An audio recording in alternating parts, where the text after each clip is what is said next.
గోదావరి ఎంత పలికింది అనడానికి మీకు నేను ఒక ప్రబల సాక్ష్యం చెప్తాను. ఇప్పటికీ మీరు అంబసత్రం అని ఉంది భద్రాచలంలో, వెళ్ళాలి తప్పకుండా. భద్రాచలం వెళ్లి సీతారాముల్ని చూసి వచ్చేసానంటే సరిపోదు, అంబసత్రంకి వెళ్ళాలి. అంబసత్రంలో పమిడిఘంటం వెంకటరమణయ్య గారు అని చెప్పి మహానుభావుడు, పెళ్లి కూడా చేసుకోలేదు. ఆయన అంత గొప్ప అన్నదానం చేస్తుండేవారు. ఆయన అమ్మవారిని ఉపాసన చేసేవారు. అంబా అనేవారు ఆయన నైవేద్యం పెట్టే ముందు. అంతే, చుట్టూ కూర్చున్న వాళ్ళందరికీ గజ్జెల చప్పుడు వినపడేది, అమ్మవారు వచ్చేది. చప్పుడు ఒకటే వినపడేది, అమ్మవారు ఒక్కటి ఆయన కనపడేది. మీకు ఇప్పటికీ చెప్తారు, అక్కడికి అంబసత్రవు దగ్గరికి ఆయన కొండ వెనక గిన్నెలో పాలు పోసి కొండ మీదకి ఇలా చూసి సీతమ్మా అని పిలిచేవారు. పెద్ద పాము అందరూ చూస్తుండగా జర జర జర జర జర జరలాడుతూ కొండ మించి దిగొచ్చి పాలు తాగి కొండెక్కిలిపోయేది. ఒకప్పుడు ఆ పమిడిఘంటం వారు అన్నదానం చేయడానికి వంటవాళ్లు దొరకలేదు. వంటవాళ్లు దొరకకపోతే ఆయన అమ్మవారికి చెప్పారు, అమ్మ వంటవాళ్లు దొరకలేదమ్మా, సీతారామ కళ్యాణం వస్తోంది, ఎలాగమ్మా అన్నారు. అంటే అమ్మవారు అంది, బెంగ పెట్టుకోకోయ్, రామలక్ష్మణులు వచ్చి వంట చేస్తారులే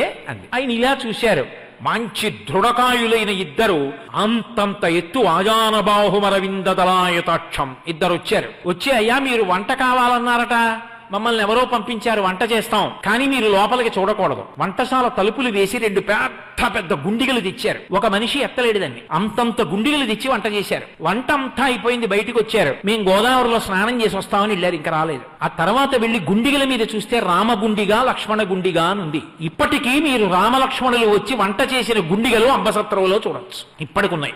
గోదావరి పలికింది. పమిడిఘంటం వారికి ఏదైనా ఇబ్బంది వస్తే గోదావరిని అడిగేవారు. ఒకప్పుడు నెయ్యి లేదు, రాజమండ్రి నుంచి నెయ్యి రావాలి, ఆ నెయ్యి రాలేదు. ఎలా? ఆయనకు అనుమానం వచ్చింది, నెయ్యి లేకుండా అభిగారం ఎలా చేస్తారు, భోజనం ఎలా చేస్తారు? అందుకని ఆయన తిన్నగా గోదావరి ఒడ్డుకి వెళ్ళారు. వెళ్లి 2 బిందెలతో గోదావరి నీళ్లు తీసుకున్నారు. అమ్మ 2 బిందెలు నెయ్యి అప్పిప్పించు, నెయ్యి వచ్చిన తర్వాత నీకు ఇచ్చేస్తానన్నారు. అలాగేనంది గోదావరమ్మ. ఆయన ఇంటికి తెచ్చారు. తెచ్చి గోదావరి నీళ్లు కదండి, గోదావరి నీళ్లు కదండి, నెయ్యి ఏమిటండి అన్నారు. వడ్డన మొదలెట్టండ్రా అన్నారు. అన్నీ వడ్డించి అభిగారం చేయడానికి ఆ బిందెలో ఇలా ఉద్ధరిని ముంచారు. నెయ్యి అయిపోయింది 2. ఆ తర్వాత రాజమండ్రి నుంచి నెయ్యి వచ్చింది. 2 నేతి బిందెలు పట్టుకెళ్ళి, అమ్మ అప్పుచ్చుకున్నాను కదా, పుచ్చుకోని ఇచ్చేశారు. గోదావరిలో కలిపేశారు. నేను అందుకే మీతో మనవి చేస్తున్నా, గోదావరి తల్లి పలుకుతుంది, ఎందరికో పలికింది ఆవిడ. ఆవిడ కడుపులో లక్ష్మీ నృసింహ స్వామిని పెట్టుకుంది. ఆవిడ కడుపులో ఇన్ని పెట్టుకుంది.